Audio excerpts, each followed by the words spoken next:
Well, I think that you're going to go first. So if you want, Yes. and All right, that sounds good for me. let's do it. So 5 minute opening from TJump. Go ahead. Naturalism best explains everything. There's no reason to believe in a god. Done. Go.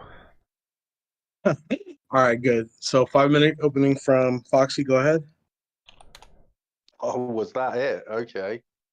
Okay. Well, I'm going to bore you to death for a little while here. So thank you for moderating as well, Frank. Good to see you there.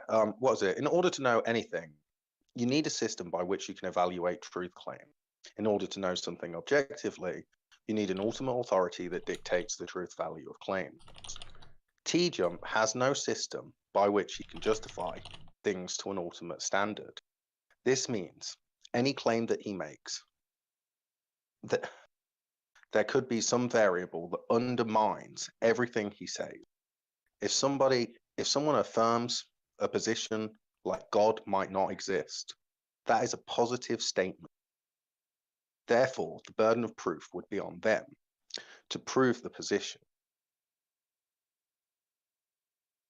Obviously, TJump will struggle to prove anything external to his mind, as he doesn't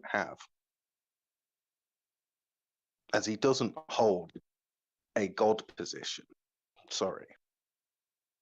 And he can't debunk hard solipsism. So all we will hear today is assertion on assertion at the base level, till the base level where he presupposes. Oh dear, I've read that wrong. Okay, so all we'll hear today is assertion on assertion, which he presupposes at the base level. Then he will go on to criticize my position, because he claims I have no grounding. Obviously, this is an ungrounded presupposition, because he doesn't understand the difference between presuppositions and revelation. Having watched TJump versus Darth, and the way the debate went, I imagine TJump is going to be very difficult to talk to.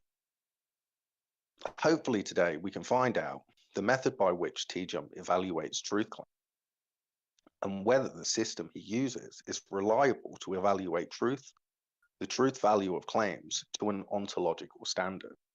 TJump has developed a way to answer questions that is evasive, to say the least.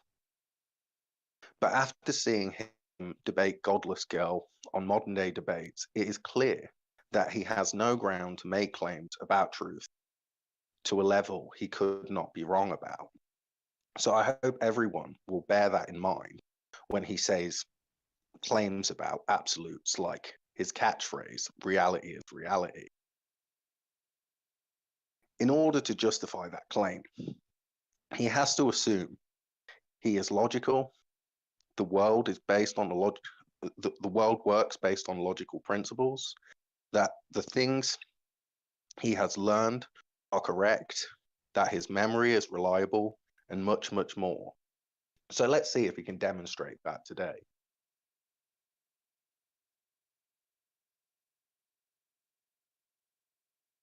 Are you done? Okay. I guess Ready? I am done. Okay. Good deal. So we're going to start the 30-minute open discussion whenever you guys are ready. Whoa. What about my question time here? Oh, yeah. I'm sorry. Yeah. Go ahead and ask your 10-minute question. And go ahead. Okay. So just one more statement. Either truth reveals itself to you, or truth doesn't reveal itself to you. If truth doesn't reveal itself, then how could you know anything?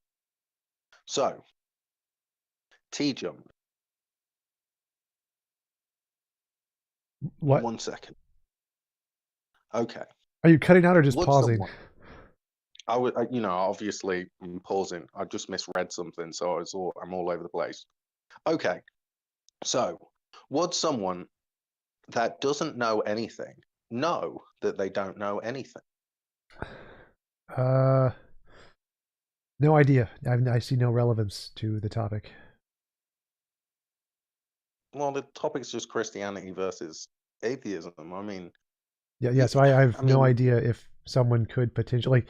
if someone didn't know anything, they would essentially be a rock. So it doesn't know anything. So asking if it can know that it doesn't know anything would be a contradiction. It's completely irrelevant to the topic.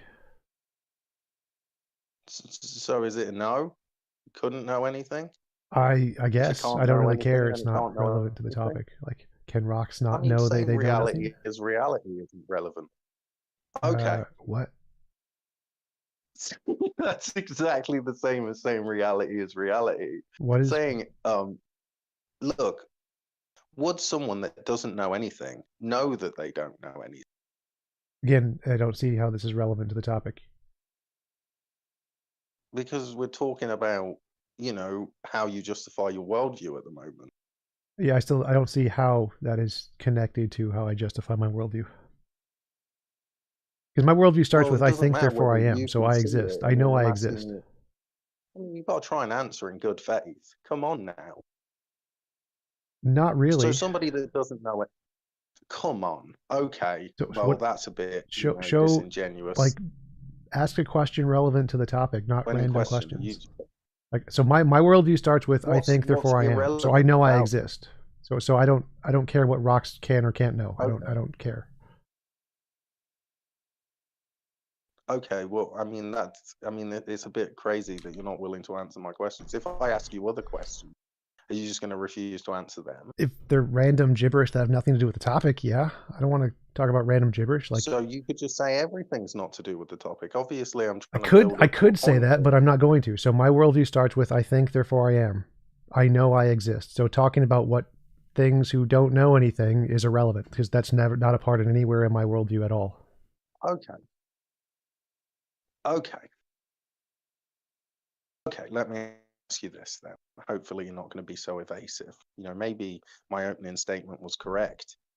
Is it possible that the material world never existed? That's everything external to your mind never existed.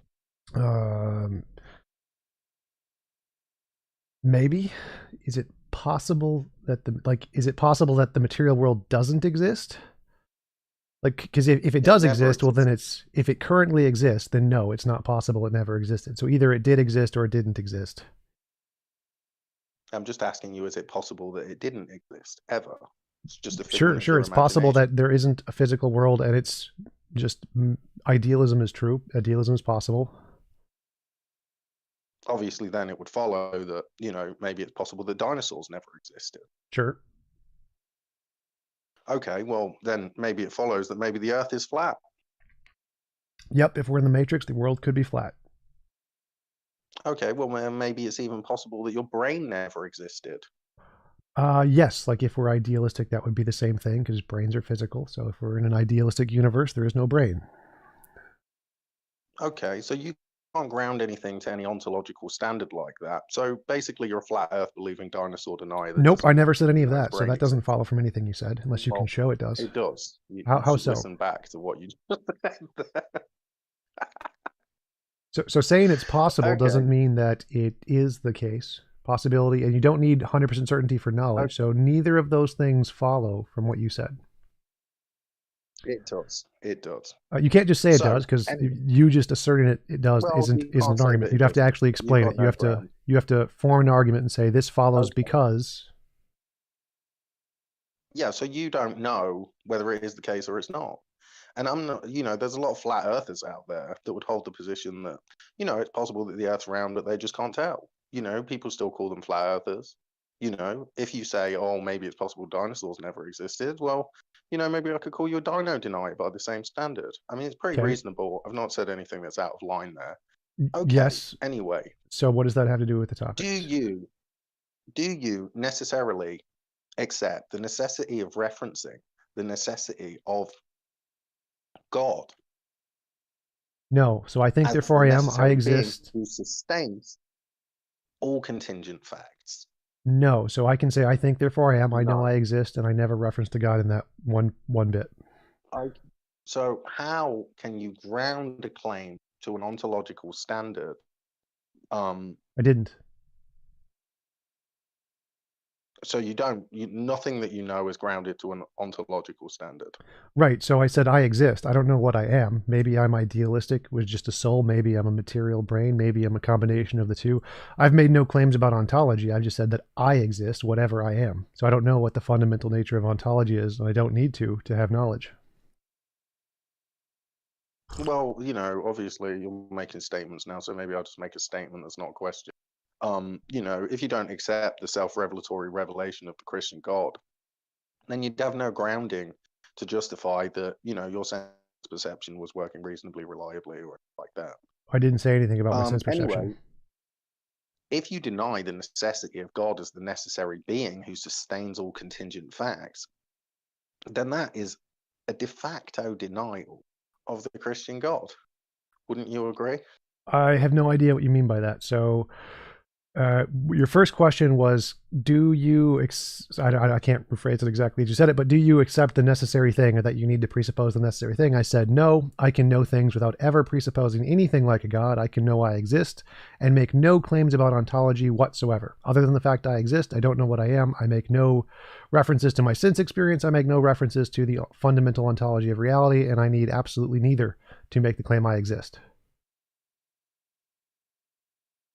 Okay, it's very interesting that you put that position forward, but actually I just asked you if you referenced, God, the necessity of referencing a necessary being.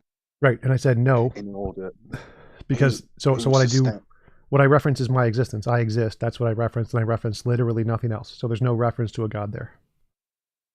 Okay, so you don't reference some ultimacy, or are you saying that you're the ultimacy of reality? No, so I make no claims about the ultimacy of reality other than that I'm in it. I don't know what my relation to it is in this statement. I don't know what I'm made of.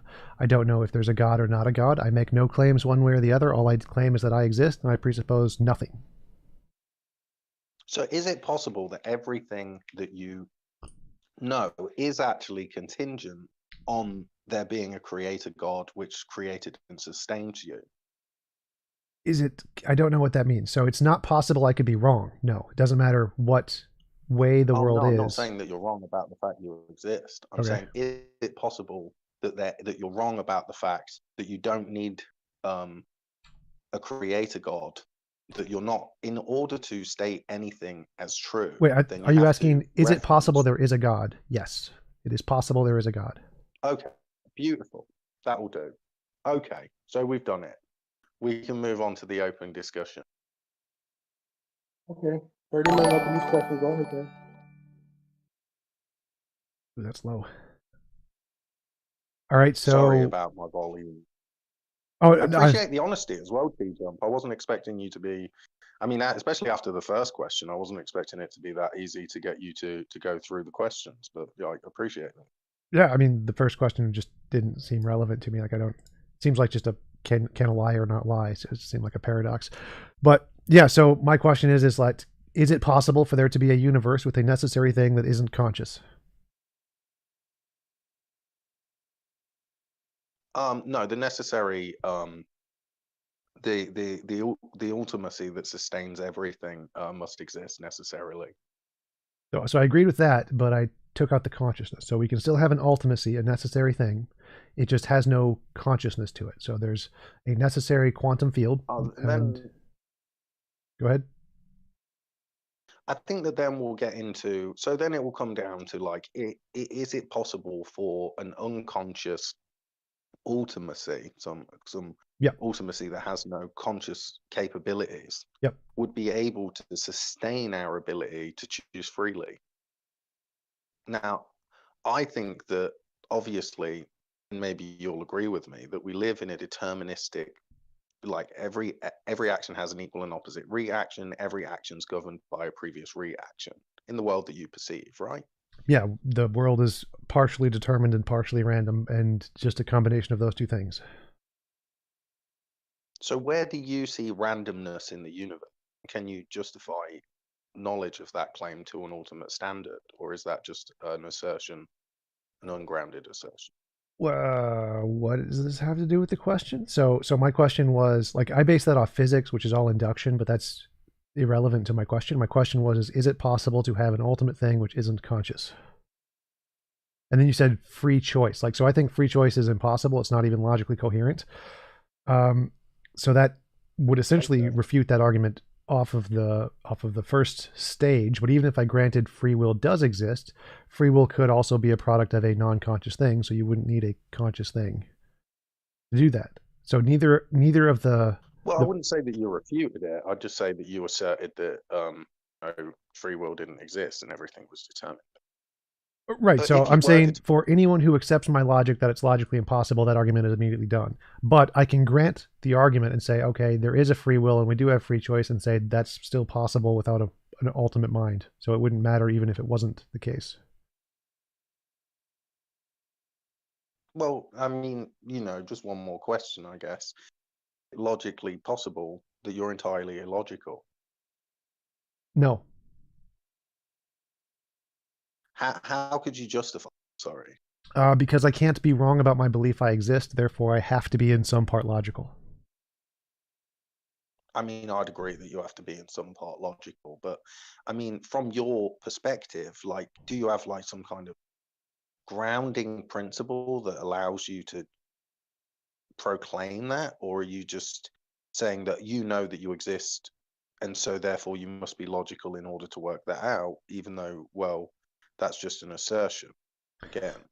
Well, so because in my claim I make no claims about what the fundamental nature of reality is, whatever the fundamental nature of reality is, it sustains the fact that I exist. Therefore, my description, my language that I use to describe that, which is logic, must necessarily be correct because it must necessarily be describing whatever the fundamental nature of reality is. So I can ground my knowledge in whatever the fundamental nature of reality is, regardless of whether or not it's a God or not. Nature of reality? What? Isn't that a claim about the fundamental nature of reality? No, because I'm not saying anything about it. I'm just saying it's there.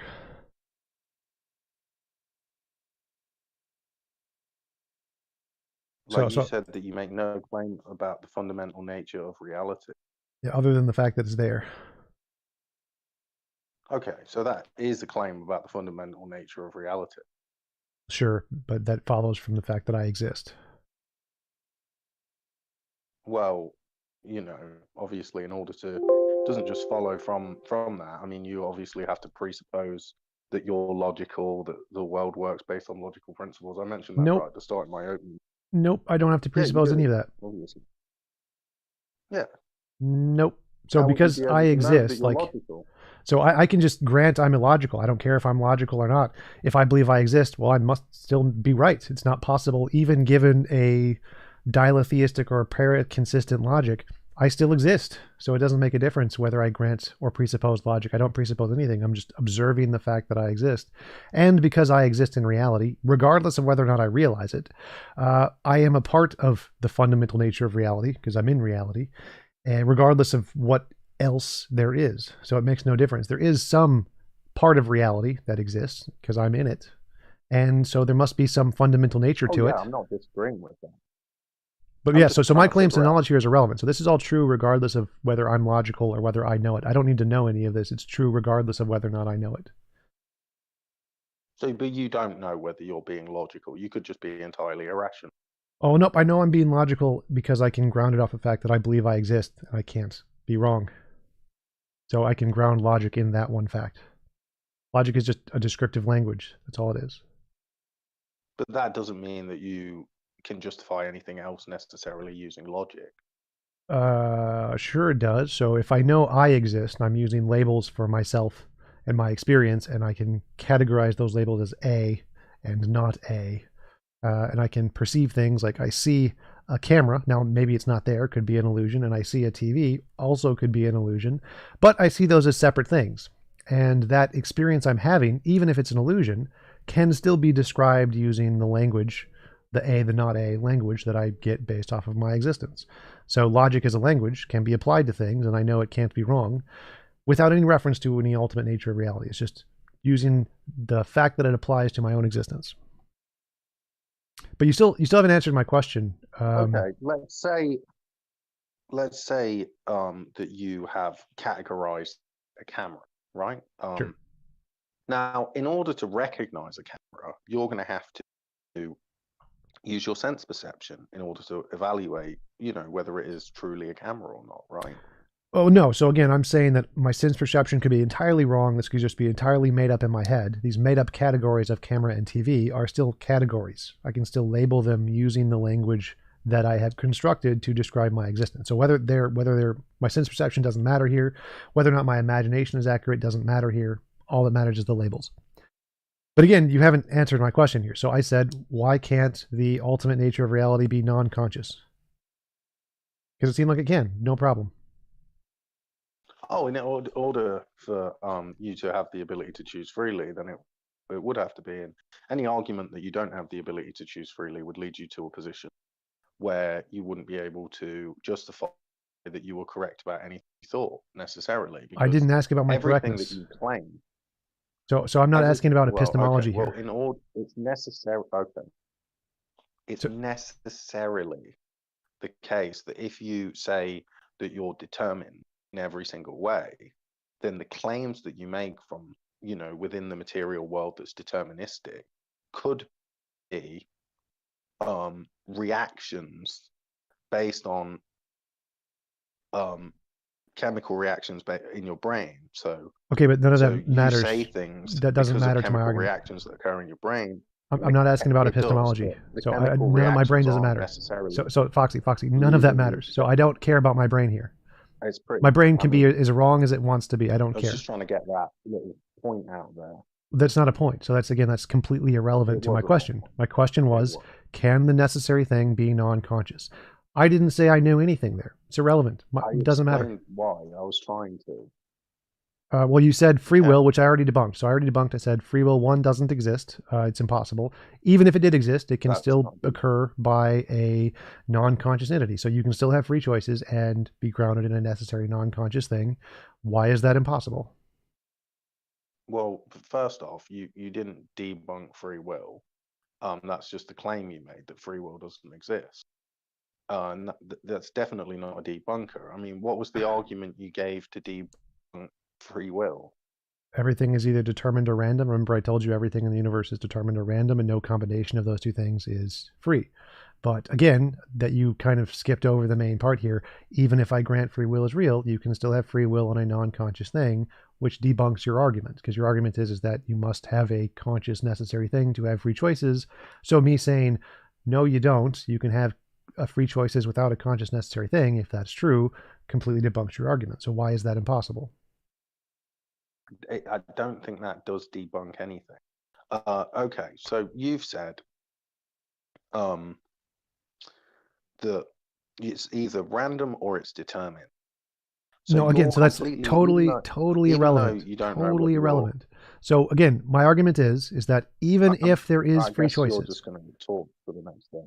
Well, yeah, if you keep going down irrelevant points that don't actually address what I asked, I'm going to stop you so we can try to get to what I actually asked. I am not going down irrelevant That's points. literally what you are. So stop and listen and let me explain to you. So I don't care if free will exists or not. Either way, you lose. Stop.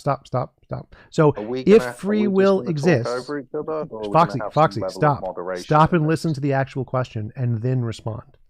So you said that if there is free choice, in order for it to be grounded, it must be grounded in a conscious necessary thing. I said no. I first said free will is impossible, but that doesn't matter to the argument. That's not the argument I'm making. The argument I'm making is the next thing I said multiple times, which you just ignored. Even if there is free will, you can have free choices grounded in something that isn't conscious. Prove that is impossible. What is it? So, I mean, I want to address the previous point. That wasn't a point. That was never a point in the argument. Free will can be grounded. I'm writing it down. Okay. Something unconscious. Breakdown of your question? Yes, that was correct. Okay. Okay, so this is it, right? Now, I didn't really get to justify the exact reason why, in order to have free will, you need a conscious agent that's capable of knowing every single instance in space and time, so that it can intervene in the deterministic nature of reality to bestow you with the ability to choose freely. Right? We didn't get to go through the exact reasons why. I'd like to be able to explain that. Go for it. That was the question I asked. Well, not exactly. So this is it. In order for you to be able to transcend the deterministic nature of reality, then there would have to be something that lies outside of the deterministic nature of reality in order to intervene and allow you to transcend. Would you not agree? Well, there has to be a third property of non-determinism and non-randomness, and that third property would exist in reality, yes. It could be in the nature of a god, and it would have to be... So it could be in the nature of a god, or it could be in the nature of naturalistic pantheism, just an eternal, all-powerful nature. Either of those can have the property and give you, by extension, the ability to escape determinism. Okay, so look, I mean, we can hit the debunker for pantheism in a second, but the thing that sits outside of the deterministic nature of reality, in order to be able to intervene at given moments in time, it would have to be aware through some kind of means of all of the moments where you come to a decision-making crossroads in your mind, so that it can intervene and allow you the ability to transcend. No. Correct?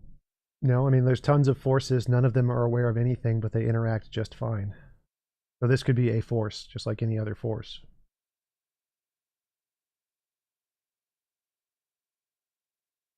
Something that wasn't aware of you coming to a decision-making crossroads in your mind, be able to intervene at that moment in order to allow you the ability to choose freely in that moment. Because there is a third process, the freeness process, if you want to call it, and that process can be a result of a law of nature that we haven't discovered yet. And so that law of nature can imbue us with this third process. It doesn't at all times. We always have this process there. We are only activating it at certain times. So what the thing would have to be able to do is to know every single person's mind, and it would have to be able to react based on the workings of... So that wasn't in my analogy. Remember, my analogy is it's a law of nature that is everywhere. It's universal like gravity. So it's always there. So it doesn't know anything. It has no brain. And our brains act in such a way that can interact with it. And when we are trying to make a decision, we then gain this freeness ability by interacting with this law. So the law doesn't know anything. It doesn't care. We can still have access to it just fine. Well, in order to react, it would have to be aware in some way, even if it was just reactionary. It would have to be aware of the brain states, right? No, it could be everywhere all at once, like gravity is, and then our brain states can interact with it. So it doesn't change. It's always there. It doesn't react. It's our brains that interact with it already being there. Okay, well, that's an interesting claim, but I'm obviously, I don't think that really you have a grounding in order to make assertions about the ontological world to that degree. Whereas obviously me, being a Christian and accepting the revelation of the Christian God, I have grounds to make claims about those sorts of things. Now, right. It doesn't seem reasonable to me for you to say that something that would be able to react based on every single one of every single person's brain states would be able to do that without being consciously aware of all of those states. How would something be able to institute your ability to make free will, conscious decisions if it wasn't consciously aware of every single one of your brain states? The exact same way And photons interact with our eyes, even though the photons aren't aware of when our eyes are open. They're always there, and we open our eyes, and then we see the photons. So my question to you is why... So that's the question is you are asserting that there's a difference between these two, that you're having a God to ground the free choices thingy is somehow better than having this law of nature to ground the free choices thingy. And I'm asking how, like, what is your basis for concluding one is better than the other? Well, the thing is that consciousness is very different to a photon, right? Because your ability to be consciously aware of the world around you and stuff like that, and be able to rationalize, based on logical inferences in your mind, right? Much different to the idea of, just a photon bouncing off of, your retina or something. It's a much more complicated process. It's much more involved. And in order for something to be able to do that on a level where it's not just doing it for me, it's doing it for you and every other person in the world simultaneously. I mean, I feel like it, is a bit of a stretch to say that it wouldn't be consciously aware itself. It has to be able to react based on all the things in the universe, right? It has to be able to transcend the thing. It has to be able to transcend the set of all things, right? It has to be able to intervene to allow you to make free will decisions based on your own person. So it just, there's not anything that you're really offering up as, a good reason why it wouldn't be able to do that. And maybe we can hit this pantheism thing, because you said, well, maybe it could just be a pantheistic before we get to that, but I wanted to mention that if we look at all the different things that could be candidates for a universal instantiation of some ability, gravity and electromagnetism and the physics forces are the best candidates for things that are actually universal. Minds are not. Minds are very particular things that exist in very particular locations, as far as we can tell. So if we want to say that there is this free will ability that can permeate all space and time, it's a better argument to claim that it's more like gravity and a law of nature that isn't conscious than to say it's conscious. It is a far stronger argument to say it's more like gravity, if we want to say that it permeates all space and time, than to say it as a mind, because minds do not permeate all space and time. You wanted to bring up pantheism. Well, I mean, gravity is not conscious. Okay, Right. that's the next one. Yes. Gravity is okay. So pantheism. So the thing about pantheism is that pantheism, and I hope you'd agree, is that everything is God, right? Nope. That's just a version.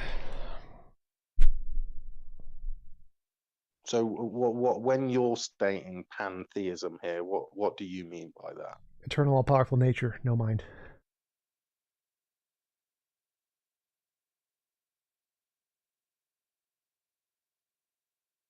Did you hear me? Or What? eternal, all-powerful Nope. nature, no mind.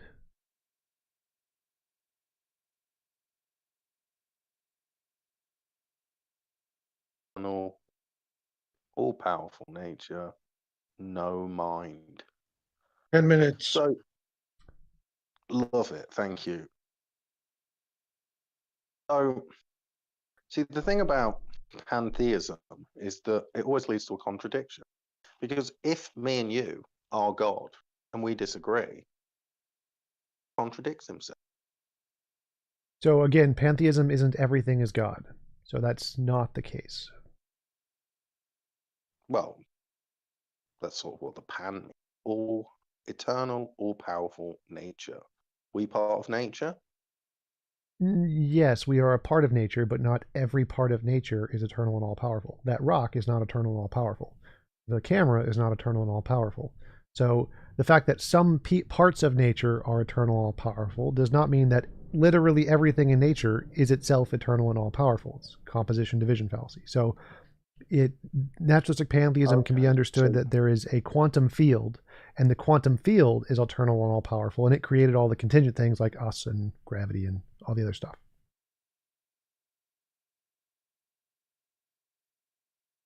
So you're saying individual parts of nature can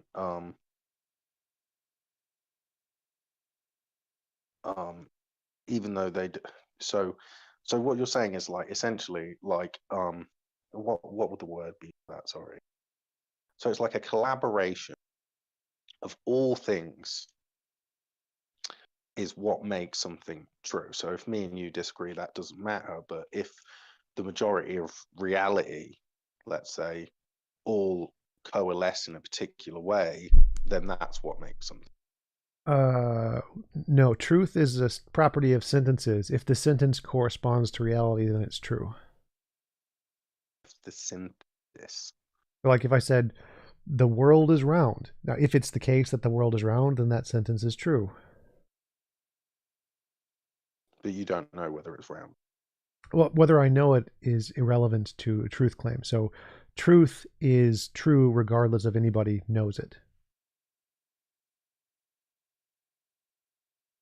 Right? You would agree with that, right? Like if God has something, I'm sure there's things God knows that you don't know, and those things are true even though you don't know them, right?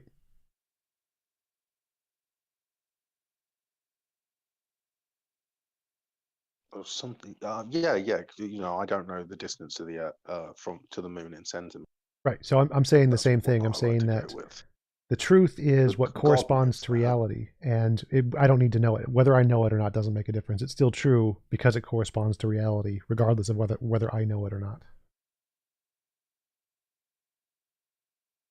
Okay, but like, you know, you don't know.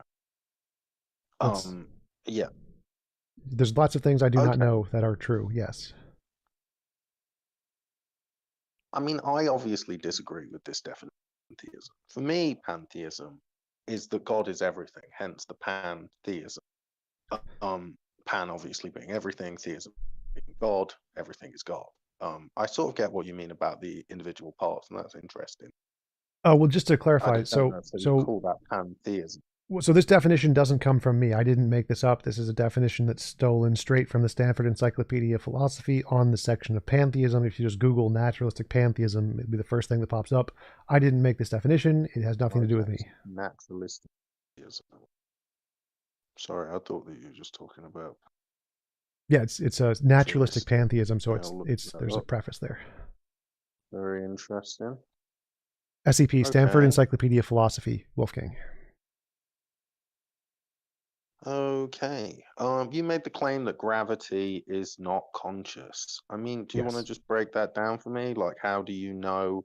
I mean, if you don't know that the Earth is necessarily round, I mean, then maybe how would you know that gravity wasn't conscious? We're just going Have you based off ever of. heard Dolph say, Well, "Pizza sleeps fast under the West"?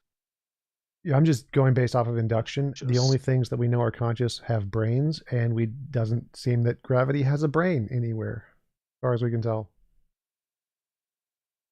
but you can't Right, we can't tell with absolute certainty, but we don't need see to. that. Okay, so you don't know.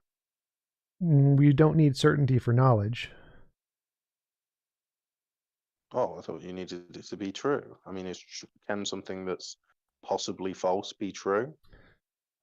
Something is true regardless of whether or not I know it with certainty. So it is either 100% true that gravity is conscious, or it's 100% true that gravity is not conscious. And if I believe that gravity is not conscious and I have a justification for that belief, which is induction, and it happens to be true, even if I don't have certainty about it, it's still knowledge because it's still a justified true belief. The justification doesn't have to get you to that 100% certainty. It just has to be 100% true, regardless of whether or not your justification gets you there. Very interesting. Obviously, I don't know if you know, we've had a lot of conversations about this in the politics and religion chat. So that sounds like a form of fallibilism, justification. Yes, correct. And belief doesn't have to be true. So you wouldn't say that you know anything then. You could be justified and you could believe it, but you wouldn't necessarily know it's true. Anything external to your mind, that is. So I can know with 100% certainty many things from my internal perspective, but I can't know with 100% certainty things outside of my mind. No, but I still know them because you don't need 100% certainty. There's still knowledge. I thought that knowledge needed it to be true, and if you can't know that it's necessarily true, then you wouldn't be able to justify claiming knowledge. Correct. It You've does got need. justified belief, but you've not got knowledge Well, necessarily. remember, so It might be knowledge, but you've got no way to account for knowledge to that degree. there's a difference between knowledge and certainty, certain knowledge. So you're right, it has to be true to be knowledge, correct, justified, true belief.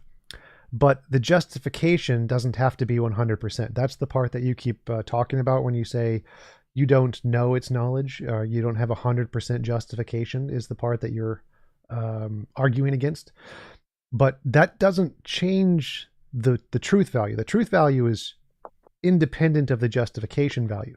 So my justification value, as long as it's above 50%, I don't have to have 100% certainty that it's true to still call it knowledge. What is this? What was the topic that we were leading into? What got us here? You were saying that Gravity isn't basically conscious. you made the claim that gravity isn't conscious. I just wanted to, because you obviously don't know whether the Earth's necessarily round. I just want to clarify. Right. So I can grant I don't have 100% certainty that gravity isn't conscious. I can just say that with a high level of certainty, due to induction, it isn't. And so with that same level of certainty, I have a more justified reason to conclude that whatever the fundamental nature of gives us free will is probably going to be more like what we know about gravity than what we know about consciousness is, because the inductive comparison holds better with what we know about gravity than it does with what we know about consciousness.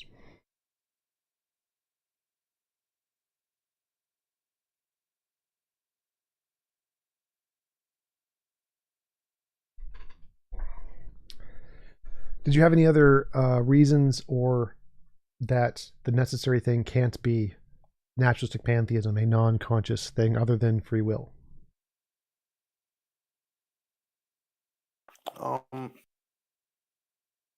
The way that I like to say it is that in order to know anything, you need a system by which you can evaluate truth claims, and in order to know something objectively, then you need ultimate authority that dictates the truth value of claims. Now, in order for you to know something, because as a human we are fallible in many ways, you would have to have knowledge.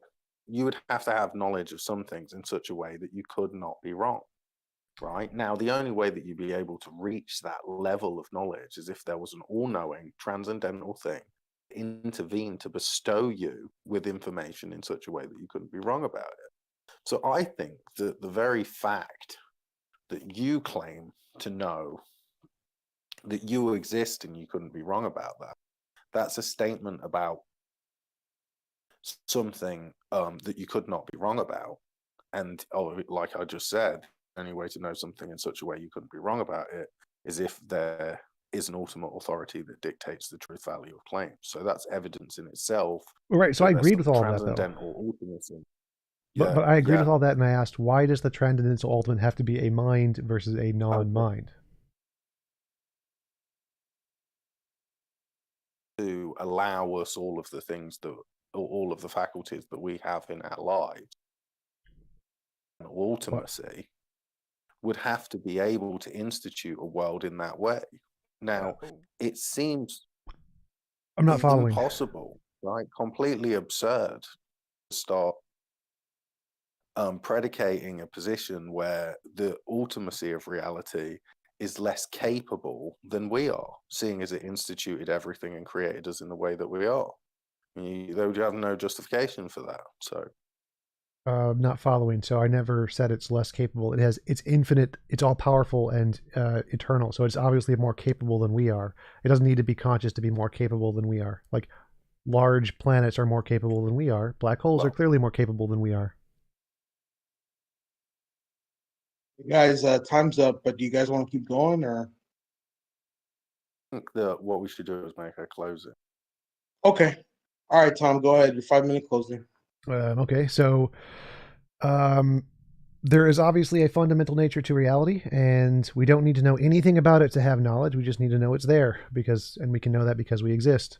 So without making any claims about the fundamental nature of reality, we can gain knowledge and build systems of logic to describe reality. And using that systems of logic, we can construct models of reality with high levels of certainty. And that's what we do with science. And there's absolutely no reason to believe that that fundamental thing is a conscious entity, especially not the Christian one. And everything in the universe could be explained better, more parsimoniously, has more explanatory power. To say it's more like naturalistic pantheism, which is just a force or law of nature, and there's nothing that can't explain. So it's better to go with that explanation than a Christian one. I'll conclude there. All right, Foxy, go ahead with your 5-minute closing. Okay, just give me 1 second.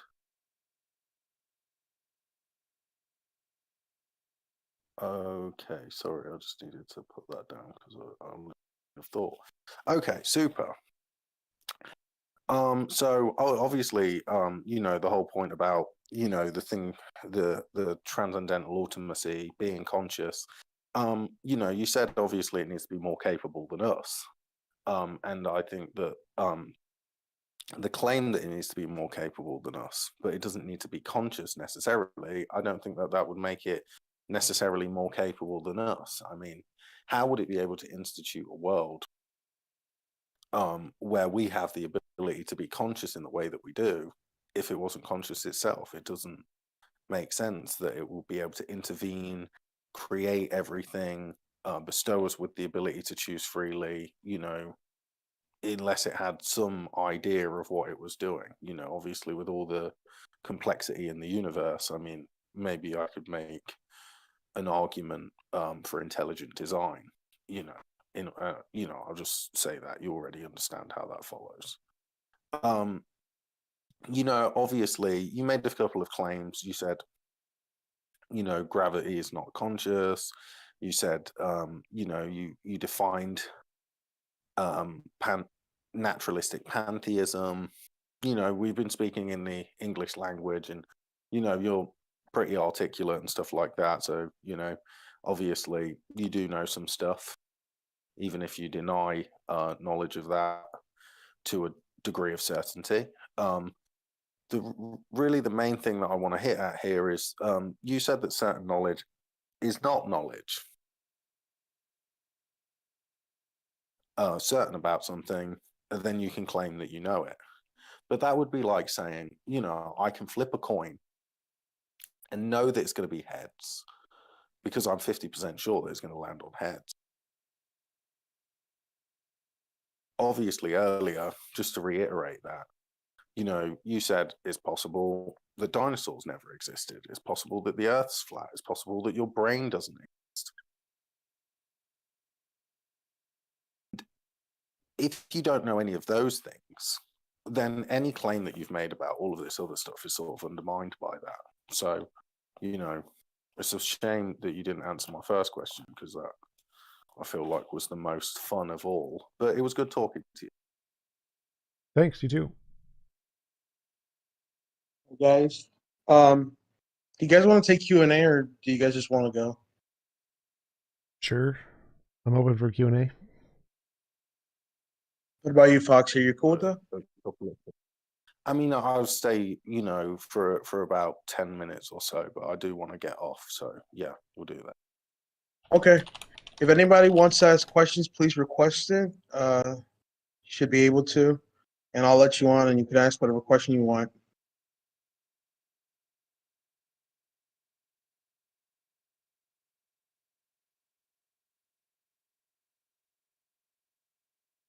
So, a question for TJump. Are you going to debate Godless Girl again anytime soon? Sure, if she pays me $50. Oh, yeah. That's like my actual normal standard for just people to debate on my channel who invite me to debate. It's like, pay me $50 and I'll debate you.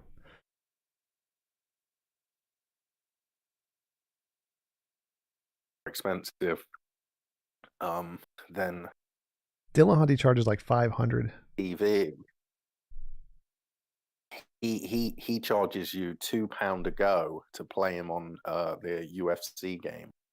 So, Keenan KTV, if anybody's interested.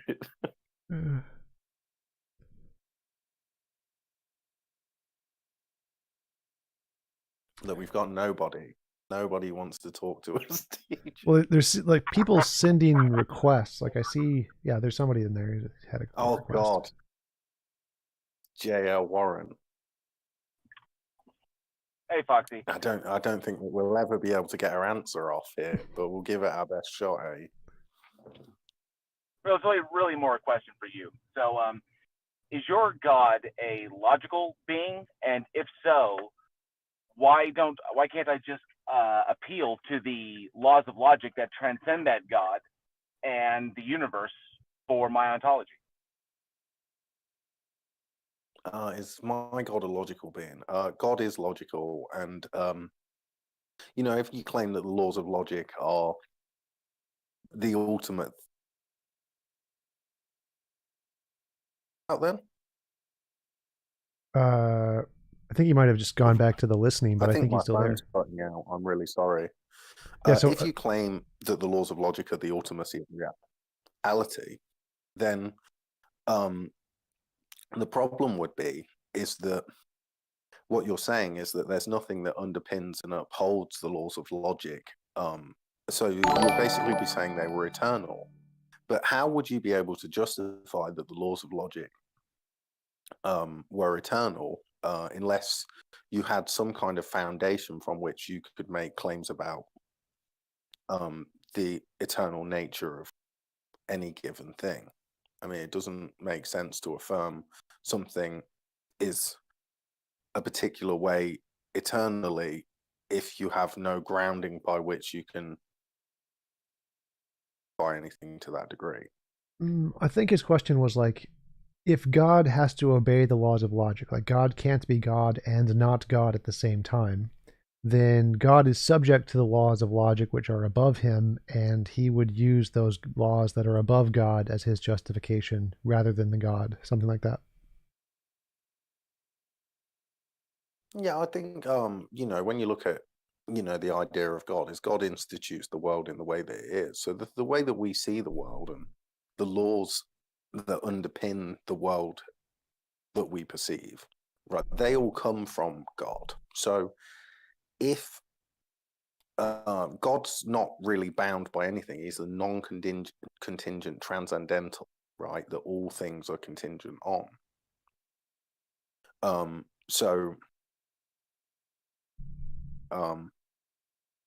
It just because we perceive the world in a particular way where A cannot equal not A, that doesn't mean that God, even though obviously it's not within his nature to do so, wouldn't be able to transcend any set of things, including logic. So you would say that God could make himself exist and not exist at the same time if he wanted to? I don't think that God sort of because obviously God's metaphysical, then he doesn't fall within like an understanding of the world from a physical perspective. Like also God sits outside of time. So obviously it's the case that we all die.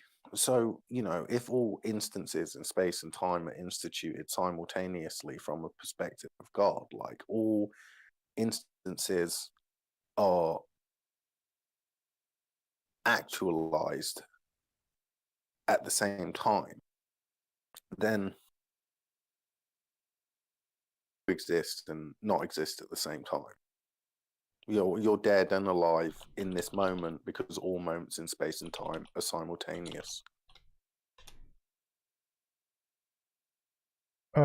What I mean, like, could God himself, not me, like I may be able to exist and not exist if there's like multiple points in the present, but could God himself both exist and not exist? Within God's nature to do that. The reason that the world's created and instituted in the way that it is because that's that's something that we can come to know about God's nature, is that God isn't that way inclined. He's orderly. He brings order out of chaos. He's not something that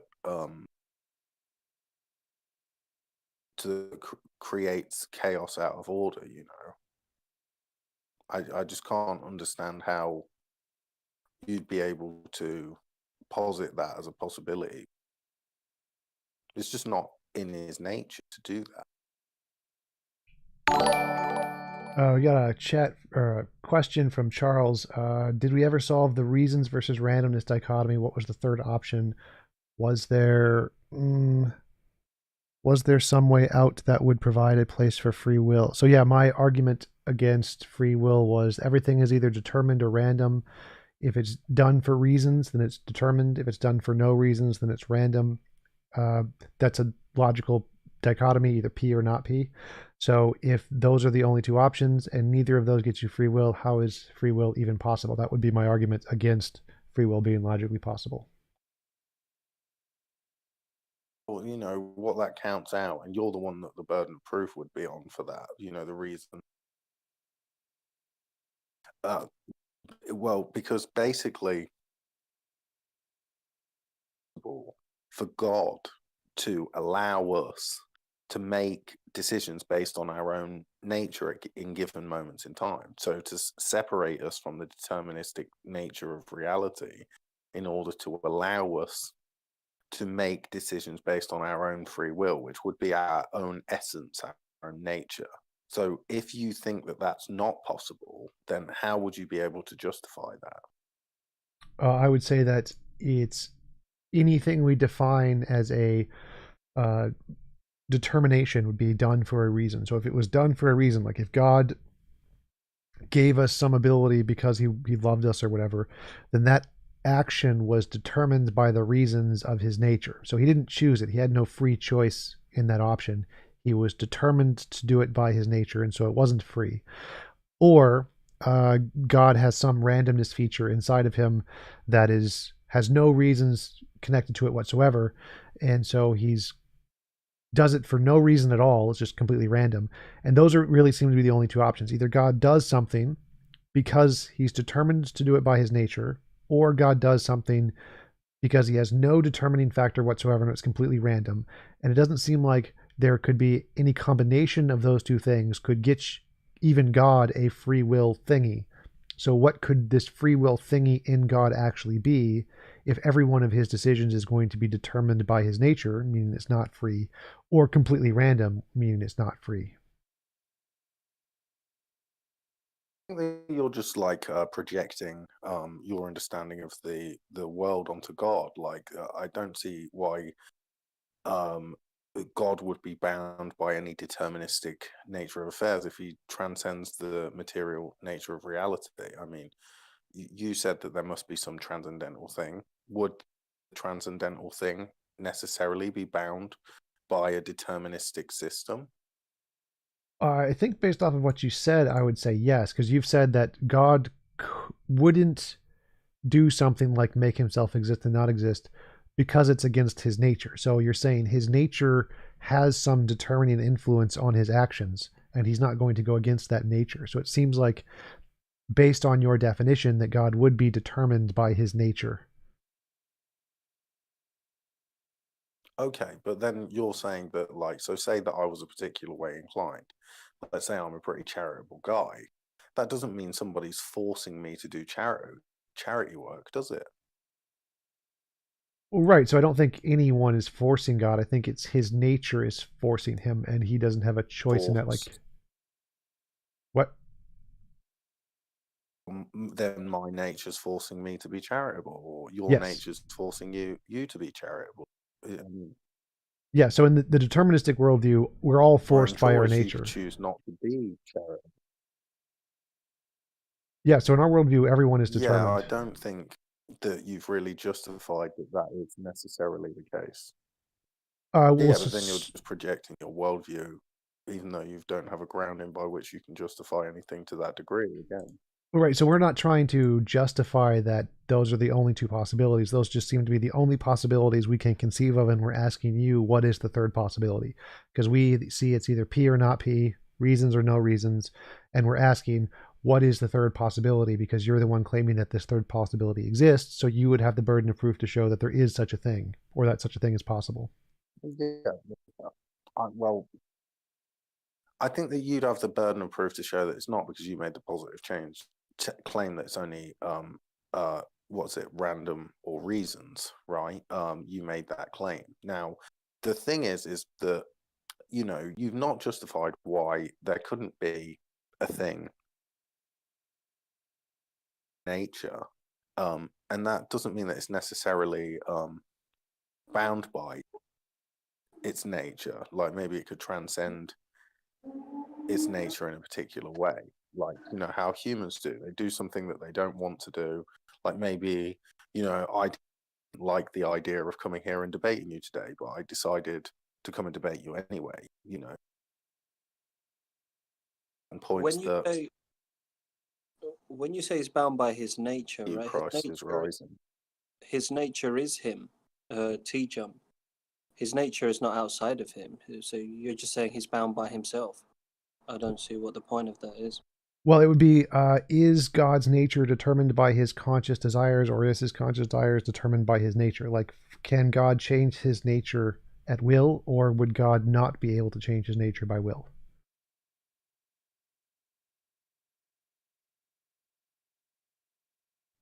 Both his conscious desires and his will are both a part of God. Like, none of it is outside of him.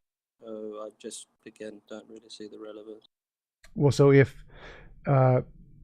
God's consciousness can change his nature, then his nature is arbitrary because he can change it whenever he wants. If God's consciousness is determined by his nature, then his decisions aren't arbitrary. So he can't like command everyone that killing is good one day and that's somehow going to happen. And because it's determined by his nature. So the question here is like, which part of his nature is stronger? Is it his inbuilt determined nature of his features essentially, or is it his conscious desires? Which one wins if they conflict hypothetically?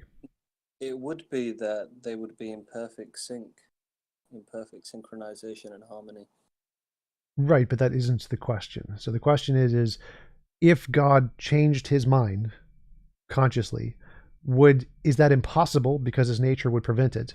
Or if it is possible, would that change his nature?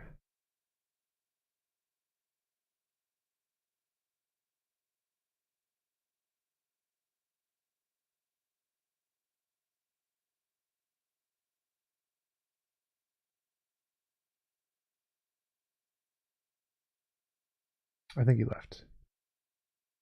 Yeah. Any other questions, guys? Oh, okay. Prove you have one. One sec.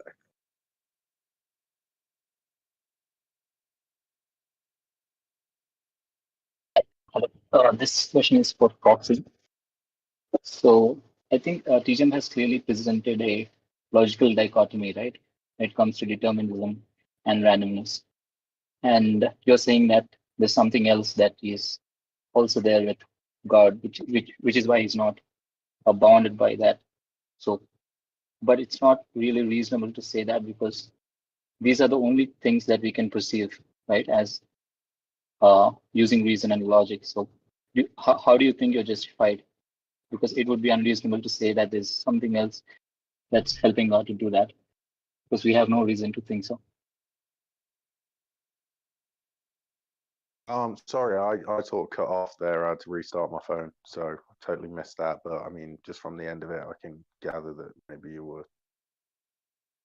Yeah, I think what I was saying, that you're saying that God is not bound by that, but the way we perceive things, the way we see logic, those are the only two options, only two reasonable options that we have. When you say there's a third option, and you're simply asserting that, how do you think that's justified? It would be unreasonable claim, right? I think that you guys are asserting that there are only two options. I mean, I don't think that you've drawn a necessary dichotomy or anything like that. So, I mean, to claim that there's only two options regarded, the burden of proof would be on you. For me, obviously, God acts based on his nature, and he's not bound by his nature. It's just a part of him, like Christ is rising was saying. But yeah, I don't know. I appreciate your question anyway, bro. You said we haven't presented a logical dichotomy. Would you consider P or not P a logical dichotomy? I mean, what's P in reference to? Reasons or no reasons? reasons or no reasons, I mean, I don't think that that's analogous to the point you were making about either things are made for reasons or they're determined. So the argument is that either a choice is made for reasons, like I chose chocolate because I like it, and so the choice was determined by the reasons, or the choice was made for no reason, like I just have a choice between chocolate and vanilla and I just randomly pick chocolate, in which case it's random. And so either it's determined by reasons or it has no reasons, in which case it's random. So P reasons, not P no reasons, determined versus random. Okay, so you're just saying that if something has a reason, then it's determined, and if, you know, it's random if you choose something that goes against like a primary reason. Like maybe you could have a number of different reasons, like, you know, the reason that you don't want to go into a burning house is because, you know, it's hot and you'll probably get burnt. But maybe there's an overriding factor, you know, like, you know, there's a child in the building and you want to save them. So it doesn't mean, I mean, there's reasons to make either decision. I mean, the free will is, you know, your ability to make a decision based on your own nature, your own essence in that moment. So I don't know whether the thing that you're saying, I mean, I think that the way that you're like slicing it up here Wouldn't the isn't child quite. also be another reason? The Yes. child is also another reason, right? So reasons, when I say reasons or no reasons, reasons would be the sum of all reasons for and against. So if you have like 51% reason to go into the house, so you choose to go into the house because the reasons determine that you're going to do it because they're more than the reasons not to, that would be determined because you're determined by the reasons, the sum total of the reasons. No reasons would be like there's literally nothing. It's exactly 50-50 for and against, or exactly 0 for and against. Yeah. And you somehow make a decision in that situation.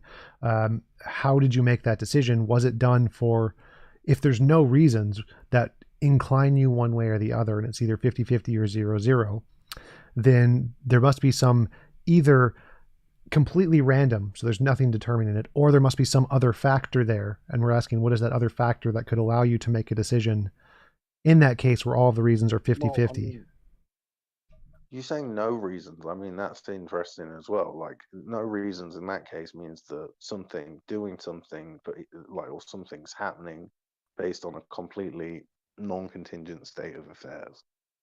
I don't know if that's possible. Like, everything is contingent on something or another, i.e., you know, you are a particular way inclined because that's the kind of person you are, and so you'd in line with your own person.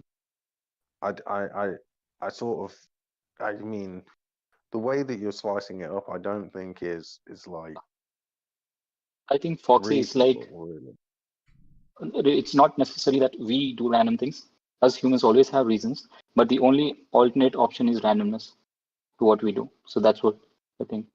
We so can that also would be your only alternate option. We also have examples of randomness. Well, so if I chose you, if I asked you to pick between two things, you had no idea what they were, that would be essentially random because you'd have no reasons to pick between one or the other. I mean, yeah, so you're saying you could go for the red door or the blue door? Maybe you choose the red door because you like red more or something like that. But then there's still technically a reason. I'd just like to make the point that there are reasons. Maybe the distinguishing factor here is that, like, for human beings, the reasons would be contingent on God, on how he created the world, on the laws of nature, etc., etc. But for God, there are reasons. He's not doing things randomly. But all those reasons are all within him, within his nature, his essence, his being. They're not reasons that are coming from outside. Yeah, that's what I don't get. I mean, he's saying that there'd be like some non-contingent state of affairs where something was acting based on nothing at all. I mean, obviously, if you act based on internal fact, there's still reasons there, even if you decide to go against your nature to make a free will decision to, do something, against your nature. Well, You that's the still question. would have some kind of reason for. That's the question. Is like I just don't how understand. if you're doing something for a reason, like it's in your nature, and then it doesn't seem like it's freedom. That's not really a free choice because you didn't choose your nature. Your nature is something that Want was to cut chosen. off again? What? Right. But the way that we define God is the source of everything, the source of logic, the source of nature, the source of all things. So there's nothing outside of him. None of these things he's not dependent on these. They're all essentially belonging to him.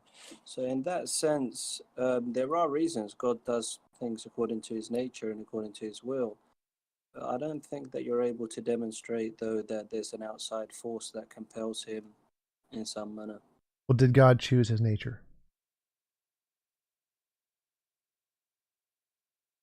I mean, I'm not really 100% sure, but I would think he chooses his nature, yeah.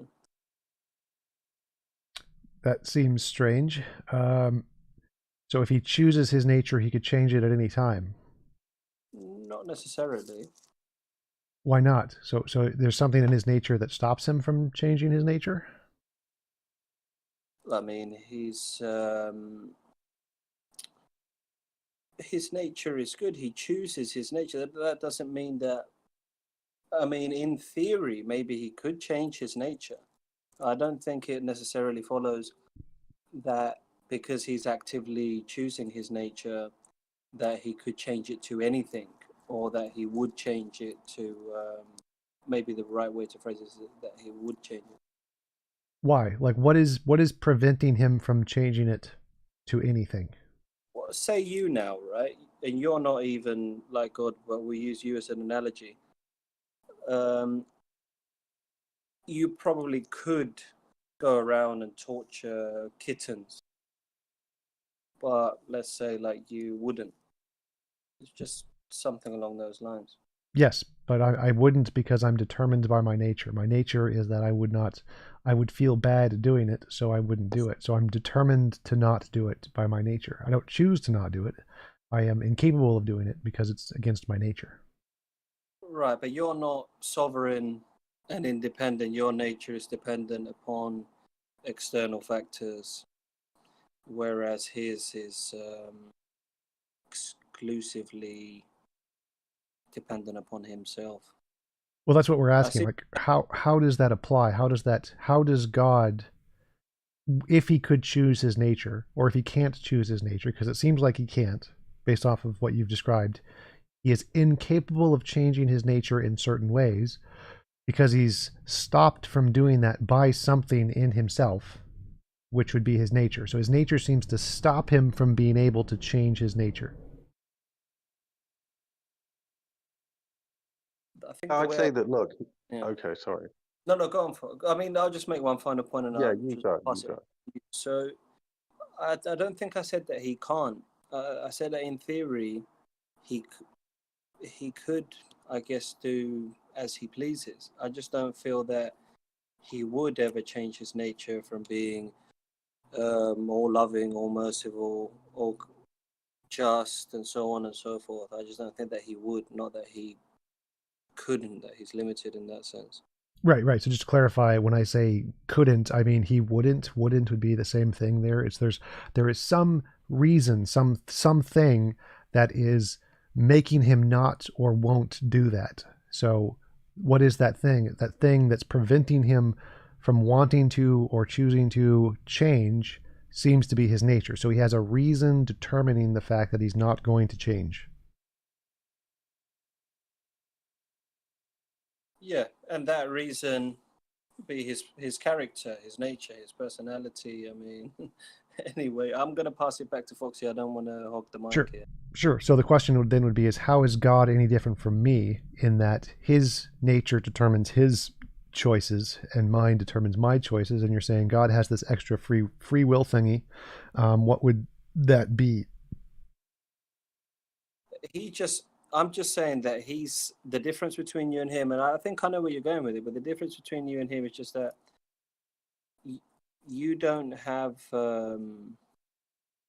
sovereignty over all existence, and you're just contingent and dependent and so on, and he is. I think is a substantial difference. But again, I'm going to drop out of this convo. I don't want to keep it going. Nice chatting with you. Like, so, what is it? I don't know. I think the thing is there is like God's got libertarian free will, and we've got, you know, free will given a certain set of choices, basically. Like, we're bound by our limitations because we're, you know, humans in, you know, a naturalistic environment. Right, and the question here is to try and elucidate. So, I mean, it's been a really interesting conversation, and, you know, I'm sorry, you know, I still don't really get what you mean about, you know, not having reason. But anyway, if you don't mind, maybe I can just ask you, you know, one more question for a laugh. You know what I mean? My favorite question to ask. So, is it possible that you're a dinosaur in a bed with a tinfoil hat on, dreaming everything into existence? Sure. Super. Well, look, I'm going to leave you on that note. I'd say that that's pretty absurd. It's been pretty fun. You know, thank you for moderating, Franks.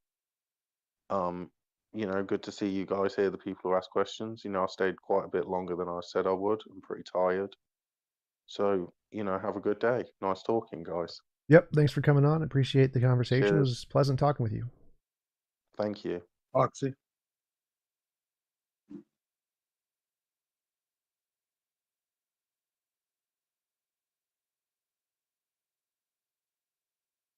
All right. That was fun, guys. I will talk to you later. I'm going to go get some dinner. Thanks again for hosting. Frank, see you guys